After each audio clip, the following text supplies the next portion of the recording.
আসসালামু আলাইকুম। নোয়াখালী টিমটা জিতছিল না দেখে হাসান মাহমুদকে নিয়ে আসলে খুব বেশি আলোচনা হয় নাই। হাসান মাহমুদ কাগজে কলমে এই টুর্নামেন্টে পাওয়ার প্লের সেরা বোলার, ইভেন এতই সেরা বোলার তার ধারের কাছে পাওয়ার প্লেতে আসলে কেউ নাই। 12 ওভার বোলিং করেছেন, পাওয়ার প্লেতে 59 রান দিয়ে 5টা উইকেট পেয়েছেন। 12 ওভার মানে 72 বল, পাওয়ার প্লেতে 72 বলের মধ্যে মাত্র 59 রান দিয়ে তিনি 5টা উইকেট পেয়েছেন। তার ইকোনমি রেটটা 4.92। মোস্ট ইম্পর্টেন্টলি এই টুর্নামেন্টে 70% বল তিনি পাওয়ার প্লেতে ডট করেছেন। 70% বল ডট বল করেছেন। দুর্দান্ত বোলিং করছেন তিনি পাওয়ার প্লেতে। পুরানো বলে একটু পাওয়ার প্লের চাইতে পিছিয়ে, বাট দুর্দান্ত বোলিং করছেন তিনি পাওয়ার প্লেতে। বিশেষ করে রংপুর রাইডার্সের সঙ্গে জেতা ম্যাচটা তো আমি বলবো যে আসলে হাসান মাহমুদের যে অবদানটা ছিল, ডেথ ওভার্সে যে উইকেট পেয়েছেন, তার চাইতে ইম্পর্টেন্ট ম্যাটারটা হচ্ছে পাওয়ার প্লেতে যে বোলিংটা তিনি করে দিয়ে গেছেন। লিটন কুমার দাসকে যে ট্র্যাপটা বা যে সেট আপটা করে তিনি উইকেটটা নিয়েছেন, খেয়াল করে দেখবেন প্রথম 2টা বল লিটন কুমার দাসকে সেই জায়গাটায় আউটসুইং করেছেন। আউটসুইং মানে সেই লেভেলের আউটসুইং, এবং হিন্ট অফ মুভমেন্টটা আসলে এত চমৎকার আউটগোয়িং বল ছিল, সত্যিকারের অর্থে মন্ত্রমুগ্ধের মতো চেয়ে দেখতে হয়েছে। পরের বলতে একটা শর্ট অফ লেন্থের বল ইনকামিং, এবং একদম শার্প ইনকামিং। এই যে আউটগোয়িং তারপর ইনকামিং, এরপর একটা বল তিনি করেছেন আসলে ইনকামিং একটু সামনের দিকে পিচ করে, লাস্টে যে বলটা ইনকামিং করেছেন কিচ্ছু করার আসলে ছিল না। মানে এর চাইতে মারাত্মক বল, মানে এখানে লিটন কুমার দাসের আসলে কিছু করার ছিল না। এত বড় সুইং যদি করে বা এত বড় মুভমেন্ট যদি হয় বলে, এইখানে ব্যাটসম্যানের আসলে খুব বেশি কিছু করার থাকে না।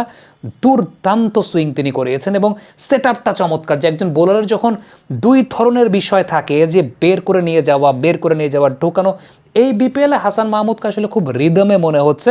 এবং আরেকটা খুব ইম্পর্টেন্ট বিষয়, all the young kids watching out there, এবং যারা ইয়াং ক্রিকেটার আছেন, এরকম বড় বড় সুইংয়ের বিষয়টা যদি জানতে চান বা মুভমেন্টের বিষয়টা জানতে চান, এই কারণেই আসলে এই ভিডিওটা করা। বিশেষ করে আমি একটা বল, যেহেতু একটা ক্লোজ ফ্রেম পেয়েছি, একটা ক্লোজ ফ্রেম যেখানে আসলে আউটগোয়িং বলের সিম পজিশনটা হাসান মাহমুদ কীভাবে করেন, সেই জায়গাটা যদি একটু দেখাই আপনাদেরকে। বিশেষ করে হাসান মাহমুদের ফিঙ্গার যদি দেখেন, একটু স্প্রেডেড ফিঙ্গার থাকে। হাসান মাহমুদের ফিঙ্গার দুইটা কিন্তু ক্লোজ থাকে না, একটু স্প্রেডেড ফিঙ্গার থাকে।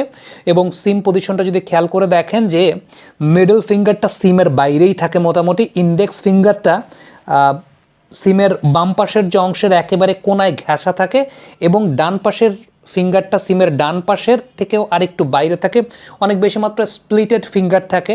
সিম পজিশনটা দেখবেন যে একদম towards the third man of the batter, এবং রিলিজিং যখন করছেন, রিস্ট স্ন্যাপিংটা, হাসান মাহমুদের রিস্ট স্ন্যাপিংটা ইটস রিয়েলি গুড। আমরা রিপন মণ্ডলের রিস্ট স্ন্যাপিং নিয়ে অনেক কথা বলেছি, বাট হাসান মাহমুদের রিস্ট স্ন্যাপিংটা আসলে একদম শিল্পীর তুলির আঁচড় থেকেও অনেক মনোমুগ্ধকর, অনেক স্নিগ্ধ এবং অনেক নিখুঁত।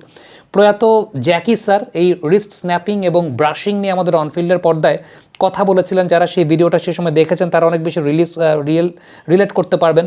যে এনিওয়েজ, জ্যাকি স্যারের কথা বলার সময় আসলে একটু মানে কাটা দিয়ে উঠলো আর কি।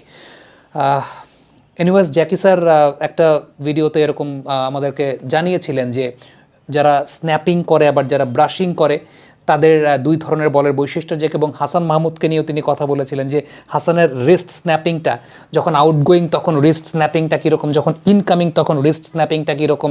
এই দুইটা জায়গা নিয়ে জ্যাকি স্যার আমাদের অনফিল্ডের পর্দায় কথা বলেছিলেন। এবং হাসানের বোলিংয়ের বৈশিষ্ট্যের জায়গার অন্যতম বিষয়টা হচ্ছে যে ফিঙ্গার স্প্লিট করাটা, মানে স্প্রেড করাটা, এই জায়গাটা, এবং তার রিস্টের ব্যবহারটা। ইভেন ইন্ডিয়া ট্যুর যখন বাংলাদেশ করেছিল, তখন রোহিত শর্মাকে আউট করেছিলেন হাসান মাহমুদ, এবং চমৎকার তার এই যে বৈশিষ্ট্যটা নিয়ে তখনই আমরা কথা বলেছিলাম যে ফিঙ্গারটাকে যেভাবে স্প্রেড রাখতে হয়,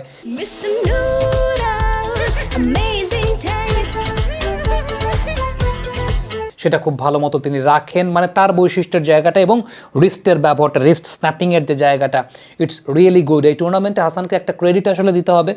নোয়াখালী ম্যাচ জিতছিল না, হাসানের যে বৈশিষ্ট্যগুলো বোলিংয়ের, একেবারে আসলে মানে we were not getting the opportunities to talk about Hasan Mahmud, because যেহেতু অন্যান্য টিমের প্লেয়াররা ভালো খেলছিলেন, লাইমলাইটটা কেড়ে নিচ্ছিলেন, কথাবার্তা তাদেরকে নিয়ে বেশি হচ্ছিল, এবং নোয়াখালী সত্যিকারের অর্থে নোয়াখালীর মাঠের পারফরমেন্স দেখে মনে হচ্ছিল না যে নোয়াখালী আসলে জিততে চায় বা জিততে এসেছে, বা তাদের জেতার ব্যাপারে তাড়না আছে। এই ম্যাচটা নোয়াখালীকে পারফর্ম করতে দেখা গেছে, ইটস গুড।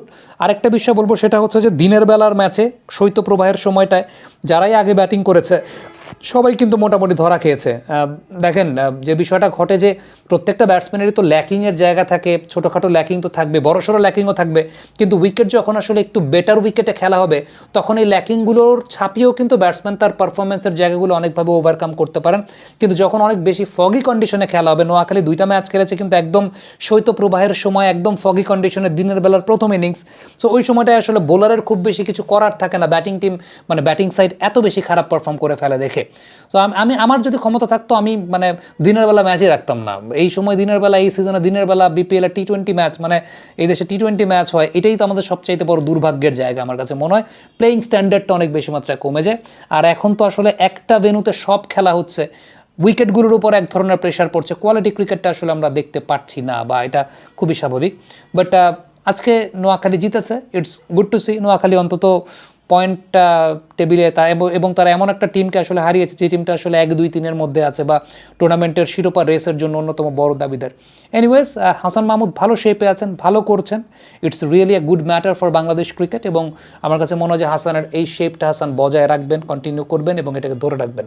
কমেন্ট বক্সে দর্শক আপনাদের মন্তব্য, মতামত জানতে চাই।